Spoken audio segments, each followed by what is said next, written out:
Olá, sejam bem-vindas, sejam bem-vindos. Hoje a gente vai ter uma conversa sobre Leão 14.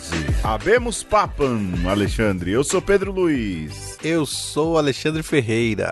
Pois bem, olha aí, não é? Você está ouvindo esse programa, muito provavelmente eu estou aqui entre fraldas, tetês, choros e slings embaladas. Mas a gente está gravando esse programa alguns dias depois da eleição do novo sucessor de Pedro, Robert Prevost, conhecido agora como Leão 14. E a gente vai meio na pauta livre aqui falar de tudo que cerca esse fato histórico, não é, Alexandre? Primeiras impressões, uma conversa um tanto quanto freestyle. É a primeira conversa sobre Bob Pope. Talvez virão outras, eu diria que quase com certeza. A ver, viu? A ver, porque... Bom, vamos ver. A gente vai... Quem sabe a gente fale algumas coisas do que a gente enxerga à de frente. De Francisco, né? Que a gente pegou já no final do pontificado, foram 10 pelo menos. Imagina, do Papa Bob. Não, rapaz. Papa Bob vai ser longo. Isso aí é uma verdade. Gosto muito de te ver, Leãozinho, vai longe. Tá aí, Alexandre. Antes de tudo, vamos lá, né, vamos falar do Conclave, né, Alexandre? Vamos falar primeiro, do Conclave. Que filmaço, né, meu? Que filmaço, Conclave, você assistiu ou não? Poxa, bom demais. Elucidou bastante esse processo aí da escolha do Papa. Gostei. Cara, que filme, né? E o inesperado acontece. E a gente acha que o inesperado Sim. é o inesperado, tem algo mais inesperado ainda, né? É bem aquilo, né? Quando você pensa assim, pô, o cara não vai aceitar, eu vou. Tô aí pra isso, inclusive, né? Tô aqui pra isso. Já cheguei até aqui, vocês escolheram. Quem sou eu pra falar que não? Vamos nessa. Exato. Aliás, falar, né, que o Cardeal Impector não chega que nem no filme lá, né? Ah, eu sou o Cardeal Impector. Não, o Cardeal Impector vai saber, o Papa vai saber e só os dois sabem, morre o Papa e o cara perde o cardinalato, né? Não é daquele jeito, né? E diz que nesse conclave teve o Cardeal Expector, né? Que era cardeal, foi mandado pra fora, tentou chegar e falou, não. É isso mesmo, o Béciu, não sei, não é? Béciu. O Béciu. Deixa pra lá. Porque dá pra fazer um imbecil, alguma coisa assim, né? Mas não vou zoar um cardeal, né? Mas ele foi pra causar, né? Aliás, olha aí, excelente recomendação cinematográfica, Conclave, tá liberado aí já na Amazon Music, eu acho que Amazon Prime, vale a pena, é um baita filme, muito bem feitinho. Sim. Tem liderança católica que vai falar que não é daquele jeito. Olha, gente, um pouco é assim, sabe? Eu não sei se o Ferreira lembra, naquelas reuniões que tinha de clero, em que se tinha que eleger representantes pra tal coisa, existia esse tipo de converscote, né? Vamos votar em tal, né? Então, num conclave isso também existe, é a ação do Espírito Santo, mas eu queria falar do conclave enquanto evento católico, né, Ferreira? Sim. Porque, como assim, evento católico? Evento católico, né? Primeiro de tudo, quem fica ali como quase papa, né? Vai ser conhecido na vida como o nosso quase papa. Eu já ouvi falar arcebispos aí, bispos, cardeais, né? Que quando voltaram do conclave, foram pra uma comunidade, pra uma paróquia, alguma coisa, a pessoa, nosso querido quase papa, né? Que tristeza. E aquela máxima, né? De que boa parte desses que entram como papa saem como cardeais, né, Ferreira? Não, maravilhoso, né? Aí já me lembra uma grande lenda que se tem, né? De uma figura mítica chamada Vaticanista. Que, pra você entender, caro ouvinte, querido ouvinte, Vaticanista é a mesma coisa que Léo Dias. Leão Lobo. Né? Leão Lobo, Nelson Rubens, Choquei, né? Não existe essa formação, não existe esse cargo. É simplesmente alguém que conta as fofocas do Vaticano. Exceto, Alexandre, vou fazer aqui uma ressalva muito positiva para Mirticelli Sueli Medeiros, que é uma estudiosa no assunto. Faz a ressalva. Não, já fiz, já. Tá bom. Você conhece pessoalmente? Não, mas vou fazer aqui uma ressalva positiva. Eu também. Você conhece pessoalmente? Também não conheço. Então também pronto. Não, também não. Não, mas ela pra mim... ela não trazia pra informações... mim é vaticanista. Ela estuda um pouco mais, ela tem ali uma visão mais centrada, tem muito vaticanista aí que é de fato Léo Dias, Leão Lobo e tudo mais, né? Eu vou aceitar a ressalva da Mirtes, porque, se eu não me engano, ela é teóloga. Ela é teóloga. Então, como teóloga, eu respeito. Como vaticanista, coloco no balaio, ela, inclusive, defendeu o doutorado dela ou no período de conclave ou um pouco antes do conclave. Muito bom. Então, vamos. Mas, começando a falar dessa figura. Mirtes. Começando a falar dessa figura, o vaticanista, né, Alexandre? De fato. Sim. Porque eu fico me perguntando o que é verdade, o que é mentira, o que o credencia um vaticanista, por exemplo, a ter informações tão quentes num conclave, sendo que a gente sabe, assim, que os cardeais... Tem cardeal língua solta? Tem, mas é uma minoria mesmo, assim, não é? E outros caras, não é nessa pegada que os vaticanistas falam. Eu ouvi falar do nome do Prevost de uma pessoa. Uma pessoa falou do Prevost, mas ele falou do Prevost por meio de outra pessoa, não é? Que foi o Gerson Camarote. E quando ele falou do Prevost... Mas deixa eu te dizer quando ele falou do Prevost. Quando ele citou que havia uma campanha, e isso é aberto, do Oscar Rodrigues Maradiaga, hondurenho, para que os cardeais olhassem com atenção pro Prevost. E o Maradiaga não recebe mais votos, né? Ele já passou. Sim. É um cardeal que era do G9, do Papa. Mas o Camarote falou, olha, a gente precisa ficar de olho, porque alguém vem falando muito desse cardeal, do Prevost, que quem vem falando dele é o Oscar Maradiaga. Então, e eu falei aqui em casa pra Letícia, falei, se o Maradiaga tá falando, esse cara tem coleta nos dois lados aqui na América Latina, né? Então, com um cabo eleitoral desse, a gente não pode descartar, né? Mas eu fui feliz, Pedro, quando o Camarote, né, quando saiu a fumacinha branca, ele começou, não, é o Parolim, só pode ser o Parolim. Nossa, quando ele deu com os burros na água, eu pensei, olha aí o vaticanista se dando mal aí. Eu fui feliz, viu? Primeira alegria do conclave, ver um vaticanista se dando mal, né, cara? Falhando miseravelmente no seu trabalho de que não existe. Prever o Papa. No seu trabalho que não existe, né? De definir o sexo dos anjos, né? Mas, de fato, eu no primeiro dia, a gente conversou sobre isso. Aliás, se você for patrão de uma conversa, você já recebeu esse áudio, né? Da gente bater um papo ali no primeiro dia do conclave, eu acho, que demorou a fumaça. Eu falei, caramba, será que elegeram o Papa nesse dia já? De prima.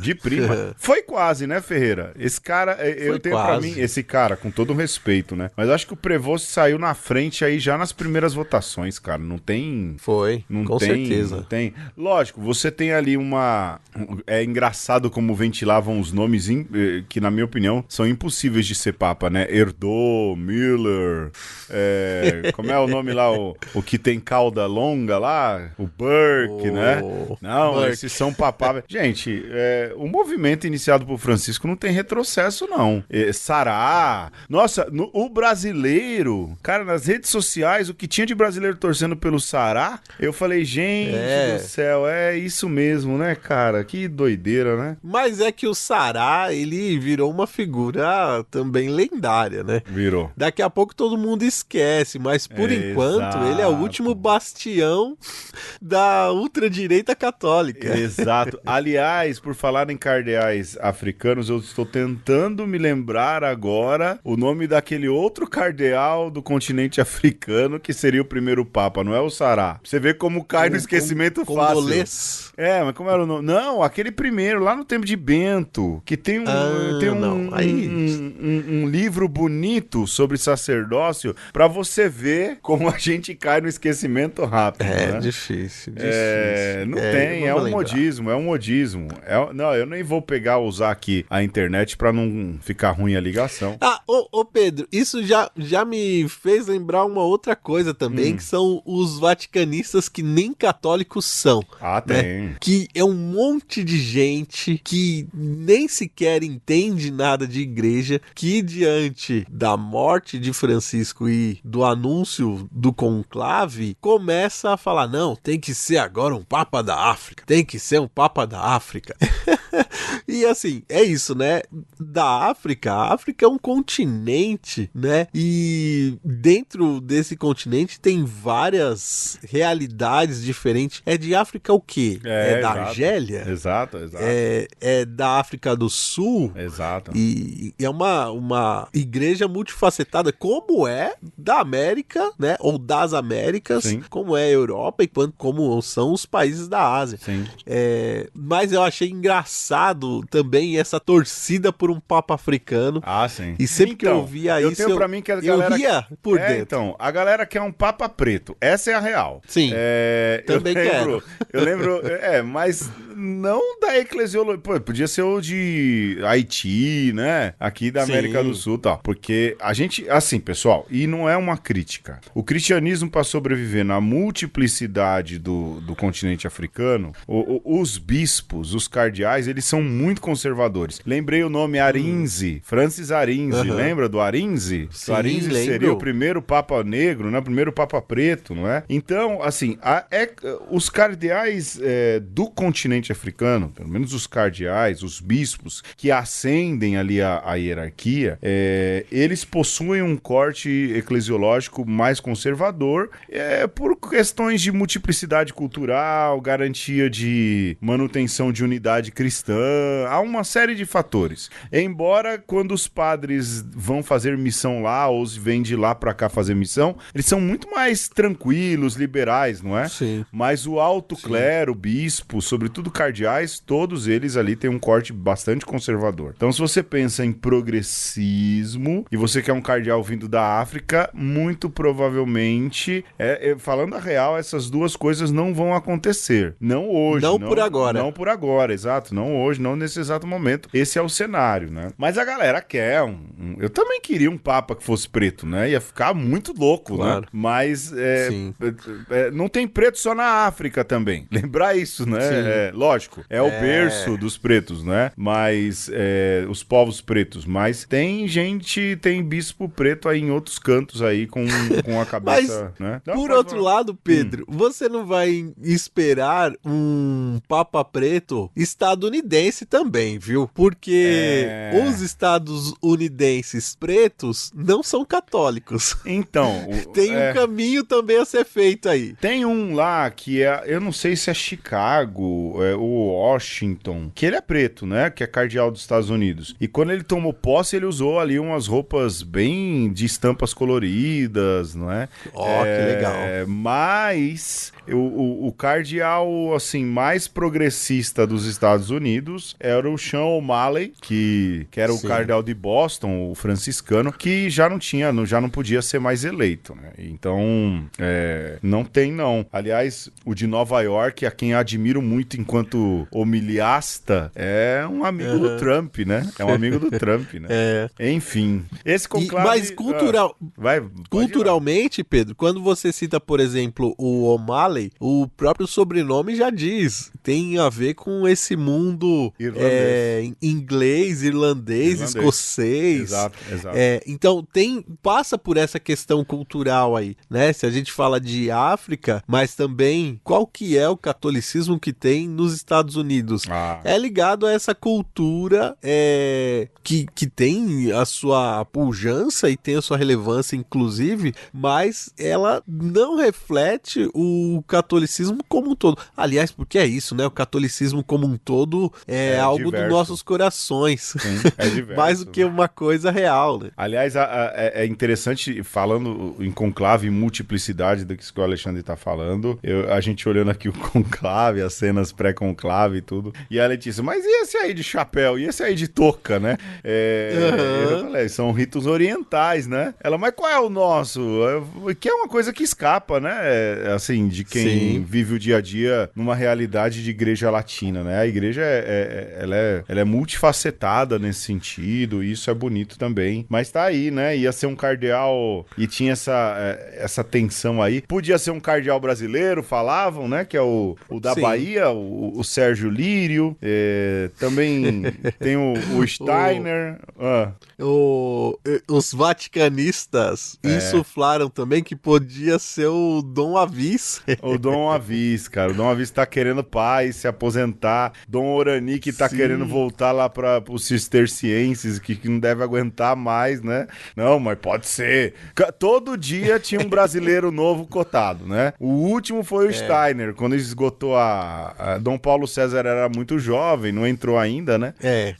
Sim. Mas eu vi nessa lista de vaticanistas Dom Orani. Não, Dom Orani tem muita chance. Dom Odilo, né? Lógico, né? E aí falaram de Dom Sérgio, e aí falaram do presidente da Conferência Episcopal lá, o que é do Rio Grande do Sul, que eu esqueci o nome, e por fim falaram do Dom Steiner, né? Eu falei, pô, mas... e queriam o Dom Raimundo porque na foto ali dos cardeais ele pequenininho ficou style, né? Pelo amor de Deus. Não, mas o Dom Raimundo também... Deixa descansar, né? Deixa descansar. Mas eu penso, Pedro, que o Dom Sérgio, eu cheguei, assim, no meu coração, vaticanista que não sou, que eu acho que ele deve ter tido, talvez ele não tenha uma visibilidade global, mas eu acho que enquanto dos cardeais brasileiros, o que tinha uma visibilidade e ao mesmo tempo uma idade para assumir o BO, era ele, sabe? Você sabe que eu tenho total desconhecimento de Dom Sérgio enquanto bispo, né? Não conheço nada, né? Sei uma coisa que falam daqui e dali. Eu conheço pouco. Então, daqui e dali, mas ouvi um depoimento muito interessante da rede de católicos LGBT, que disseram que Dom Sérgio os acolheu muito bem. E eles deixaram a entender ali que tiveram dificuldades anteriormente e que a chegada de Dom Sérgio foi estabelecido ali o diálogo, a acolhida, ou seja, aí me pareceu alguém assim, né, com aquilo que é a visão de igreja que Francisco colocou, né? Uma igreja acolhedora, uma igreja aberta. E né? agora, se fosse Dom Leonardo também, ia ser um golaço, hein? Porque o cara já começa biologicamente sendo primo de Dom Paulo Evaristo. Né? E tá causando lá em Manaus, né? Tem uma trajetória consistente, né? Tá lá na Amazônia. Rapaz, se fosse, era um recado e tanto pro mundo também. Não, eu assim, sem demérito, né? Até mesmo ao meu arcebispo aqui de São Paulo, Dom Odilo, a quem tem um carinho tremendo e tal, mas a minha torcida falava, se fosse pra ser um brasileiro, eu queria que fosse o Steiner, né? Que peitou meio mundo lá, defende causa indígena, vai em aldeia e o cambal, né? Eu falei, pô, esse aí ia ser como disse o Alexandre, um golaço, né? Ia ser um golaço, né? Mas aí, né, teve também os italianos, vai ser um italiano, né? Vai ser o Parolin, ia ser o Pizzaballa, pô, cara... torci também pro Pizzaballa. Que oportunidade de a gente ter um papa aqui no Brasil, a gente fala, é o pizza e bala, né, cara? Papa, que já é uma comida de criança, pizza... Exato, pizza e bala, a Alice ia gostar demais. Nossa, ia ser o melhor papa de todos, né? E o Francisco também. Pois é, nossa, Pizzaballa. Mas você sabe que eu vi um vídeo da mãe do Pizzaballa assistindo a revelação do conclave, né? E na hora Una nonna. Una nonna. E na hora que anunciam lá que é o Prevost, ela faz assim, graças a Deus não é ele. Grazie a Dio, não é lui, grazie a Dio. Eu falei, tá certa, pô, tá certa, dona com uma Pizzabala. oração dessa também. Isso aí é um rabo de foguete que, pelo amor de Deus, né, cara? Pelo Você amor já de Deus. imaginou a mãe do Pizzabala rezando o terço, pedindo pra Nossa Senhora livrar meu filho É. do papado?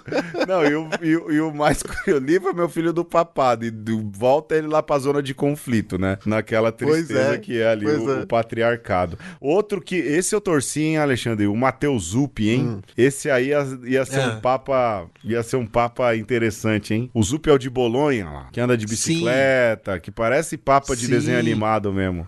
Parece o Mr. Bean, alguém falou. Parece mesmo, parece mesmo.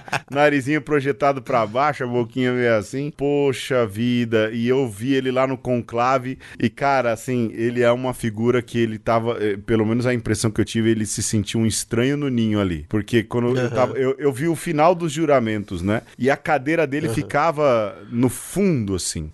Precisaram dispor as cadeiras de uma maneira diferente pelo número maior de cardeais. E aí ele sentar, e eu vendo os juramentos, e se você olhasse, ao fundo você via ele sentado, porque ele ficou na beirada da mesa. Cara, ele olhava pra cima, tipo, colocava o cotovelo na mesa e apoiava. Eu falava, mano, o Zup tá em todo lugar, menos aí, né, cara? Coitado, né? Aquelas 4 horas a mais do primeiro dia foi pro Zup acertar como é que fazia a coisa. Certamente, certamente. Cara, assim, ele tava...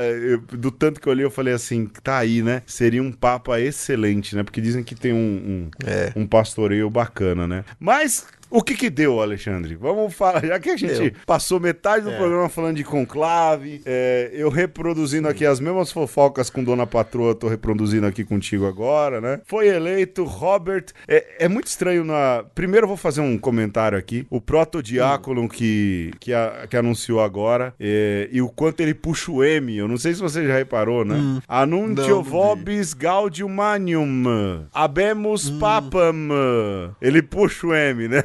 É que eminentissimum ac reverendissimum dominum.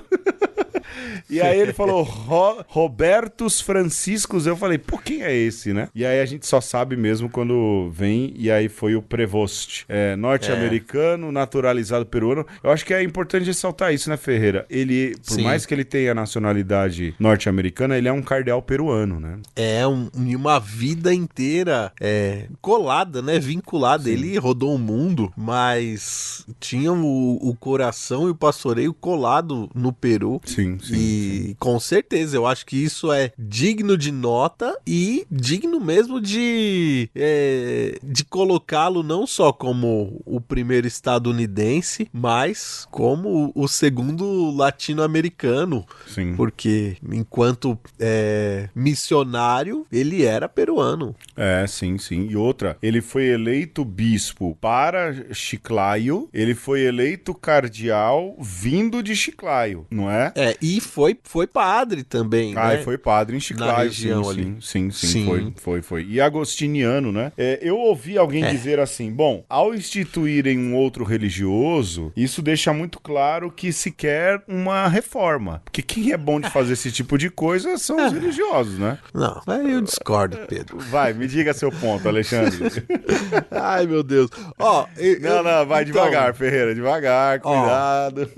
O que é importante dizer é isso, né? O Peru, ele é região amazônica, gente. Sim. Né? Então, porque também a América a gente não chama nem que é um continente, é praticamente 3, né? Se você pensar culturalmente, tem muito mais, né? Mas o Peru tá na região amazônica, então é um papa amazônico que, puxa, é um super recado pro mundo aí também, em ano de COP30. Mas, Pedro, vamos lá, né? Eu vou ter que falar isso. Não existe, Pedro, não existe bispo religioso. Isso e se acentuou ultimamente. Vou morrer falando isso aqui. Bispo é diocesano e ponto. Eu concordo com você. Eu acho curioso como isso vem se acentuando. Eu vejo por aí os bispos agora com as suas vírgulas e siglas, né? Sendo que o Prevost não usava nada disso, né? Não usava lá o OSA, não sei se ele é OSA, não sei exatamente qual qual ramo do agostinianismo ele usa, né? Vou defender isso, Pedro, do ponto de vista eclesial, porque se você é de uma ordem, quando você se torna bispo, você sai debaixo da ordem. Exato. Né? Porque senão você teria que criar na hierarquia da ordem um puxadinho, um superior que fosse bispo, né? Ou um bispo que estivesse abaixo de um superior, né? Então isso é uma abominação dizer Sim. que o bispo de Chiclayo era agostiniano. Ele foi, né? Então a gente até coloca ser ordenado bispo, né? Até ser ordenado bispo. E se ele carrega isso como um traço de espiritualidade, muito que bem, eu acho que tá certo. Só que aí, Pedro, eu vou problematizar um pouco mais. Né? Vai lá. Porque a gente tá falando dos agostinianos. E eu tenho que trazer um pouco a história da... Que não foram fundados por Santo Agostinho, né? É pior ainda, Pedro. É pior. Porque Agostinho era o quê? Era um bispo diocesano. Da diocese de Hipona. Todos os bispos de Hipona, né? E aí o Agostinho, o que ele faz? Ele fala assim, poxa, aqui para organizar o clero da diocese de Hipona, vou criar uma regra de vida e vou botar os presbíteros para morar aqui na minha casa. Uhum. E aí a ordem dos agostinianos, ela é criada a partir de uma regra de vida diocesana, né? E que é uma intuição fabulosa do Agostinho, né? Do bispo Agostinho, de organizar a vida dos padres diocesanos. Poxa vida, e tá precisando, viu, seus padres diocesanos por aí também. Só que aí o que acontece, Pedro? Essa experiência de Hipona, ela deixa de existir, de certa maneira, mas a regra estava escrita, ela não se perde. Vira e mexe, um eremita vai lá e usa a regra de Agostinho para viver a sua vida eremítica, né? Até que mais ou menos ali, quando surge um cara chamado Francisco de Assis e um outro chamado Domingos de Gusmão, chega um papa que fala assim, eu acho que esses eremitas que estão por aí, que se dizem seguidores da regra de Agostinho, vou juntar todos numa ordem também. E aí, um papa funda a ordem dos agostinianos, um catadão, Pedro. Não então sabia. Você tinha... Nunca me interessei por saber disso. Hein? Então, é isso, né? Eu me interessei por causa do Leão XIV. Olha aí. Mas, no fim, a regra dos agostinianos não foi fundada nem por Agostinho, nem por um fundador, um santo fundador. Foi um bendito papa que falou assim, tá uma bagunça isso daí, precisa organizar, vamos juntar todo mundo. Vocês que se dizem agostinianos, se juntem aí e escolham um superior pra acompanhar vocês aí. E, graças a Deus, deu certo, né? É uma ordem que tem esse traço também das ordens mendicantes. E nos deu aí agora o Papa Robert Prevost, né? Que viveu muito bem a sua vida como agostiniano e depois se torna um bispo diocesano no Peru. E depois vai para a congregação dos bispos, que é o CEO de RH da igreja, né? Sim. E a partir daí, diocesano. Então, diocesano, da diocese de Roma, trabalhar na cúria é trabalhar na diocese de Roma, né? Um diocesano. E que organiza as outras dioceses pelo mundo escolhendo o bispo. Exatamente. E entra cardeal e, diferente dos outros, sai o Papa. A gente vai ouvir uma musiquinha agora, Ferreira, e a gente volta para falar de Leão XIV. O que tem de musiquinha? Bora. Nós vamos ouvir uma musiquinha chamada A Noiva, o Leão e a Arena. Olha aí. Tem um pouco de pensamento de Agostinho, mas tem também muito dos meus sentimentos ali no dia da escolha do novo Papa. Eu tava, né? A gente não tinha nem combinado tema, nem nada que ia gravar esse programa tão já. Esse programa, na verdade, já era pra ser com convidado, né? Mas tá aí, né? E aí eu escrevi ali o poema que deu origem à musiquinha no calor da emoção. Depois arrumei um pouco ali o refrão, né? O pós-refrão, mas é isso. A noiva, o leão e a arena. Depois você coloca nos comentários aí quem é a noiva, quem é o leão e quem é a arena. É isso, a gente volta daqui a pouco.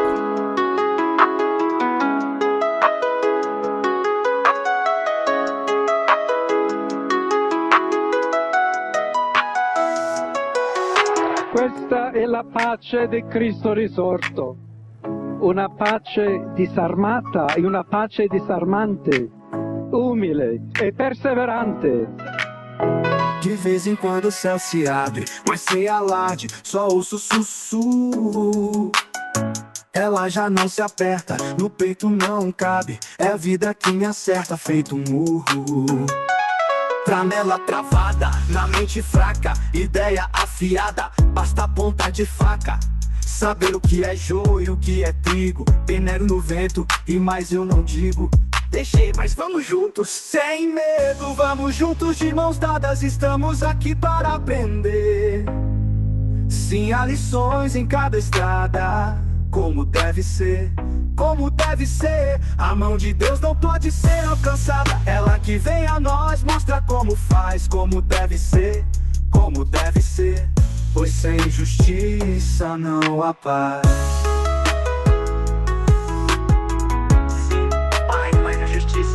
Amor se amarra com cabo de aço, intuição se limpa com a carne do osso. A paz, a ciência é o mapa da mina. Dói a mão, mas é dor que ensina. Vínculo que não se prende no afeto, vira folha seca na tarde de outono. Não dura qual sonho no sono. Quero bem mais, a verdade por perto. Quero um mundo que veja por dentro da névoa. Essa gente que quer, essa gente que caça. Posições de poder que a nossa paz leva.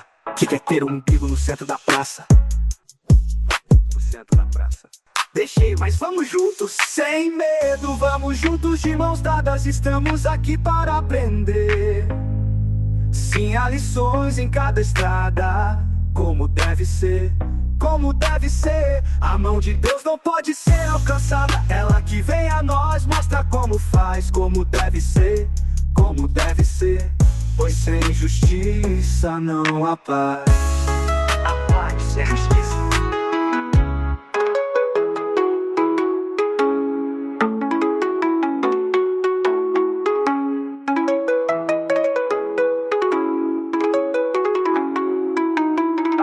É tomar o outro, somente por oposição. Impor a própria vontade, chamar de paz a opressão. A guerra é tomar o outro, somente por oposição. Impor a própria vontade, chamar de paz a opressão.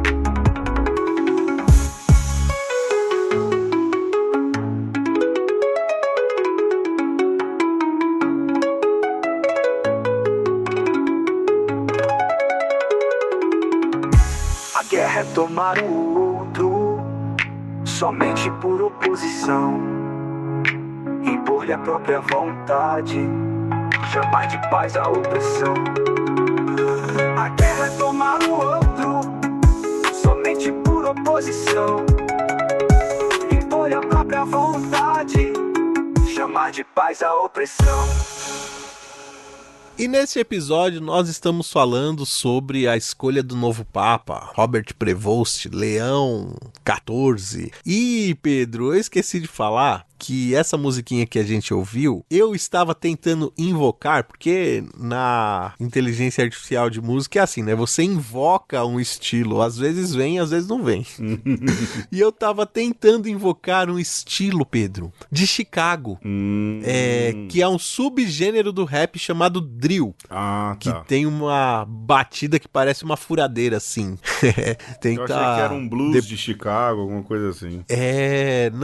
Olha, agora eu fiquei pensando até quanto que o drill, ele é devedor ou debitário do blues, mas ele é um estilo que depois se consagra nos Estados Unidos, mas o Chicago Drill ou Drill de Chicago, ele é bem gostosinho de ouvir e é um rap um tanto quanto moderno aí, uma homenagem a esse filho ilustre de Chicago, o novo Papa. Então, Ferreira, vamos lá, né? Cidadão de Chicago, chiclaense, chiclaiano, entrou cardeal, diferente de todos os outros, saiu o Papa e agora a gente tem Leão XIV. Primeiro de tudo, havia umas discussões ali, né?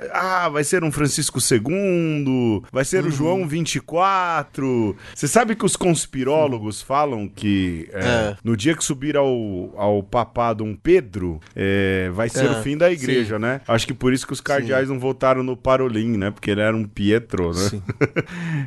Nem no Pedro Scherer também, nem no coitado. Pedro Scherer, então, pra não alimentar a loucura dos outros, né? Mas aí parte também da escolha, né? A gente vai falar aí do que a gente pode falar do Papa? Das escolhas iniciais dele. Sim. É o que dá pra falar, né? E a escolha primeira de Leão XIV, né? E, obviamente, remete a Leão XIII, né, Ferreira? Também. A princípio, de cara, a Leão XIII, que é o Papa da Rerum Novarum. No fim é isso, né? Todo mundo só lembra do Leão XIII por conta da Rerum Novarum. Não foi só essa a importância de Leão XIII, mas com certeza é um peso enorme, né? A primeira encíclica puramente, notavelmente social, que no nosso programa sobre marxismo com o Carlos do Não É Heresia, a gente contextualiza ali a encíclica, né? E então, basicamente é isso.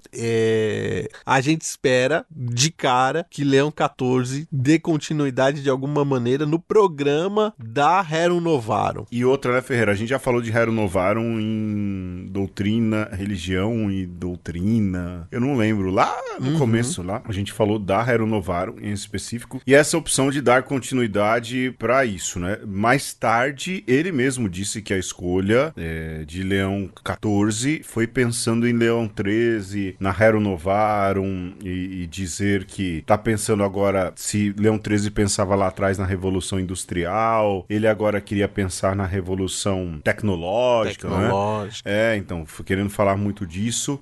Eu acho que é algo muito interessante, mas a primeira coisa que ele diz, diferente do Papa Francisco, que diz boa tarde, boa noite, ele falou, a paz esteja com todos vocês, né? Eu acho que ele quer marcar um pouco esse caminho também, né, Ferreira? Sim, e eu fui olhar um pouco mais sobre as histórias dos leões antecessores, né, anteriores ao Leão XIII, e tem uma curiosidade aí, Pedro. Então, primeiro é Leão Magno, né, que tem toda uma trajetória também, todo um discurso de doutrina social importantíssimo. É um cara que batia forte, criticava forte os ricos, e eu acho que é uma boa esteira, é um bom agouro. Porém, Pedro, Leão Magno, ele também é conhecido como aquele que foi lá conversar com Átila o Huno e, de certa forma, apaziguou, né, as invasões chamadas bárbaras, sobretudo a Roma, mas a esse resquício do Império Romano que existia ali na Península Itálica. Diálogo, então, né? Diálogo, apaziguador. Só que nessa mesma esteira, Pedro, a gente tem o Leão III. E Leão III é o Papa que coroa Carlos Magno no século IX.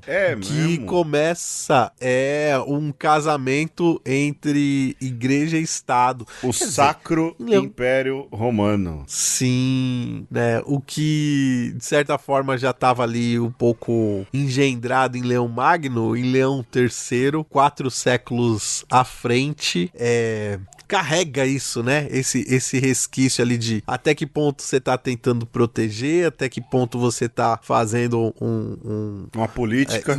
Uma política encontrando seu lugarzinho. E aí tem um mau agouro nesse caminho aí. Leão IX. Que é da turma é daquela turma ali da época do Alexandre VI ali, não? Quase, ainda não. Leão IX tá no século XI, né? O Leão IX, Pedro, é o Papa do cisma de 1054. Cisma do Oriente e do Ocidente. Do Filioque. Não é só do Filioque, né? Não, mas tem o Filioque também o Filioque é a desculpa, que a gente fala que é do Filioque, é a desculpa. Né? Mas também uma das desculpas muito notáveis é a supremacia papal romana. E o não reconhecimento da autonomia dos bispos orientais e do resto do mundo como a pentarquia, né? A pentarquia. Sim. Então, o Leão IX, ele consolida esse poder papal de uma maneira, ao meu ver, não tão positiva assim, né? Mas não queimou o nome a ponto de ninguém querer mais usar, né? É tipo Alexandre. Ninguém vai fazer o Alexandre VII, né? Mas, se desculpa, não me engano, teve o Alexandre VII já. Teve? Acho que teve. Mas essa linhagem linhagem certeza. Mas essa linhagem queimou, né, Ferreira? Alguém recuperar um Alexandre hoje em dia vai queimar, né? Difícil. É difícil. E outra, Só que aí... Pode não, eu acho falar, que quando você escolhe um papa, você tá remetendo o anterior, né? Eu acho que não. Acho que é a linhagem, é dinastia. Acho que não. É a escolha de nome. A gente tem que entender que esses caras são inteligentes, né? E tipo, deixa eu entender aqui quem foi o leão primordial, os outros. Claro. Né? E aí teve um outro leão que aí também tá ali na turma do digníssimo Alexandre VI, que foi o Leão X, século XVI. Isso significa que em 1517, que é a data que marca o início da Reforma Protestante, ele era o Papa da vez, né? Leão X. De Trento. É o Papa... não, antes de Trento. Antes de né? Trento. Quando da Lutero reforma, tá pregando... da reforma. Então, Lutero tá pregando as 99 teses, Leão X tá promovendo aquela reforma bonita na Basílica de São Pedro, e aí quando vê o negócio pegando fogo lá na região onde hoje é a Alemanha, ele fala assim, o que esse frade agostiniano aí tá falando? Eu tô aqui preocupado com o renascentismo das artes aqui. Olha, esse é o Leão X, que com certeza foi inspiração pro Leão XIII escolher o nome. Você acha que foi, Ferreira? Certeza. Além do Leão Magno, certeza. Você acha que ele escolheu o Papa do renascentismo ali? Eu acho. Pode ser também, pode ser. Mas não vi o Leão 11 nem o 12, hein? Mas o 10º... O 10º ficou inspirou, marcado. Com certeza. Ficou marcado. Sim. Eu penso que talvez... numa entrevista ele falou de Leão XIII, né? Falou claramente de Leão XIII e de quanto Leão XIII serviu de inspiração pra ele.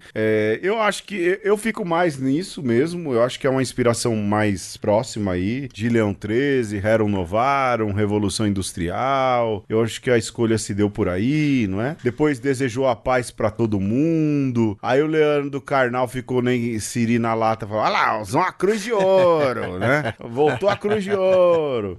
Cara, calma, né? Mas o que eu vejo ele é um papa que, dentro do que é possível, e outra, a gente tinha um parâmetro Francisco que era fora de parâmetro. A gente precisa lembrar disso. Sim. A gente precisa se lembrar que Francisco era totalmente fora de qualquer parâmetro. Desde a escolha da roupa, de não querer pôr mozeta, de não querer morar no Palácio Apostólico. Se há protocolo, sou contra. Mas ele inaugurou uma aliagem de nome.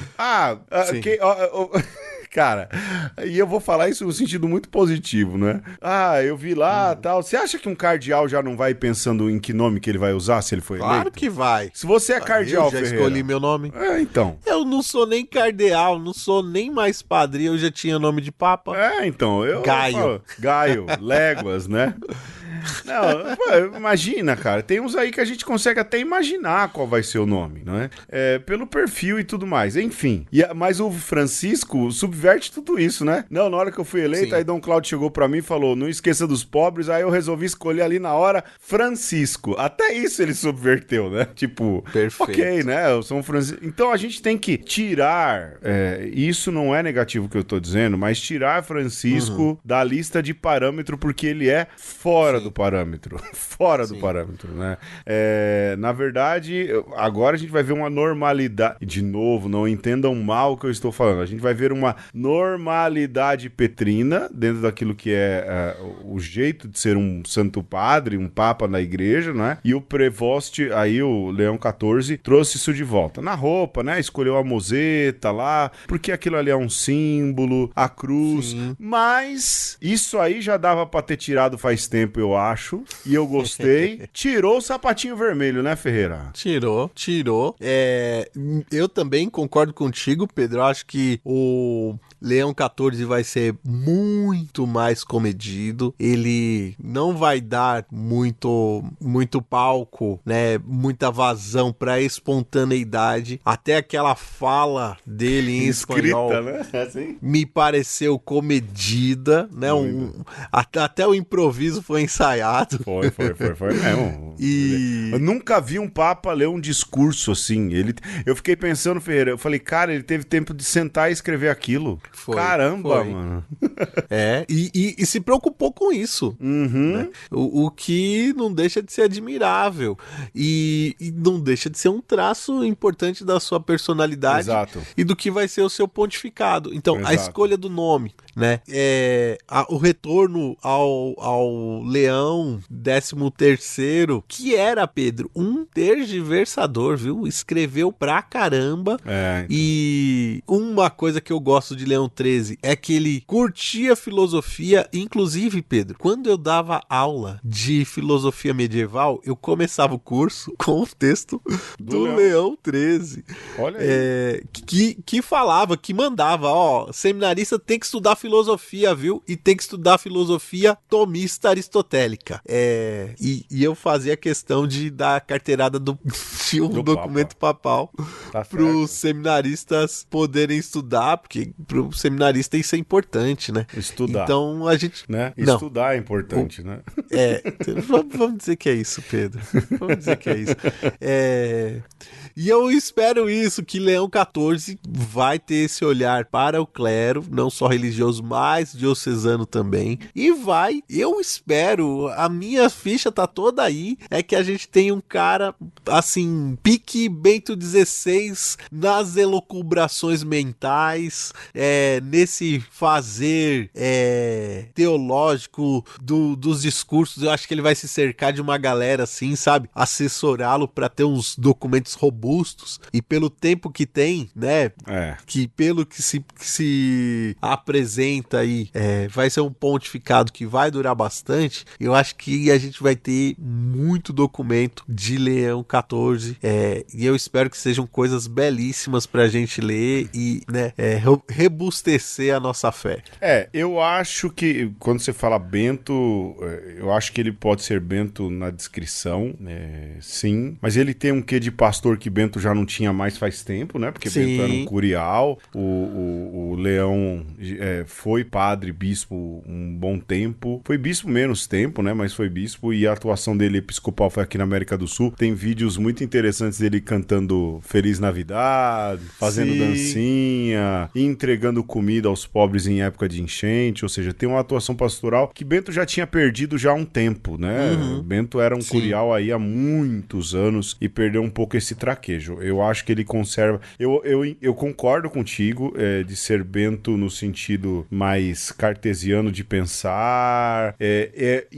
Pessoal, de novo, né? Papa com discurso escrito é normal. Padre com discurso escrito é normal. A gente aprendeu até com o padre Valeriano, né? Que deu aula pra gente. Sim, de que se você não se sente seguro falando de improviso, escreva e leia o que tá escrito. É muito mais honesto, muito melhor que você faça isso do que fale improviso. Então, assim, a gente precisa lembrar isso. Francisco é um parâmetro fora da curva, não é? A gente precisa entender uma continuidade de Francisco, e o Leão, ele disse isso, foi rezar no túmulo, agradeceu e tudo mais, mas ele também tem características próprias, ele não vai ser um Xerox, isso disseram muito bem.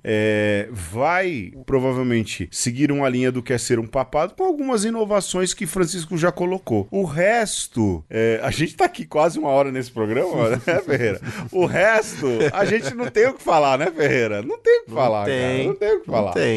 Não tem, não. Não tem o que falar. Não usou sapatinho vermelho, já me ganhou. Sim. O cara foi um super pastor também da sua família espiritual, né? Da sua ordem. Por um bom tempo. O que não é fácil. Pegou, né? Um rojão aí que eu sei que pegou. Você também sabe. Você sabe qual é. Claro. Inclusive, algumas visitas dele no Brasil têm a ver com rojões. Sim. E o que a gente espera nesse sentido também? Que as pessoas se interessem mais por Santo Agostinho. Pra mim também já tá de bom tamanho, viu? Seria legal, hein? Se ele jogar luz sobre o pensamento de Agostinho, puxa, que riqueza que vai ser. E eu penso até nesse diálogo ecumênico, né, com os nossos irmãos protestantes, eu acho que o agostinianismo pode ajudar. E até porque ele é estadunidense, conhece muito muito bem essa realidade do protestantismo. Então tem luzes aí, né, Pedro? Tem muitas luzes. Tem muita. Esperança bastante. Esperança bastante. Vai bater de frente com o Trump, se Deus quiser. Isso aí eu tenho certeza. Colocaram o norte-americano lá, um estadunidense, melhor dizendo, justamente por isso. Então, reserva grandes emoções pros próximos 4 anos, eu acho, hein? Vai ser na moral e vai ser sutil, assim, ó. Vai ser aquele tapa com luva de pelica que o Trump nem vai entender, porque... Nem vai entender, eu também acho. É um bruto, né? É limitadinho. Sério, não é limitadinho, é bruto.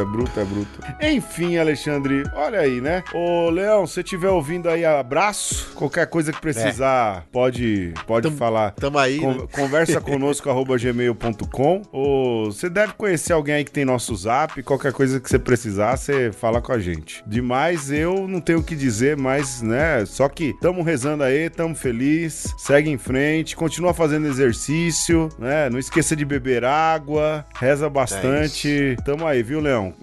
Gosto de te ver, viu, Leãozinho? É isso, vamos nessa. Um beijo e um abraço. E um aperto de mão leonino. Até mais. Falou.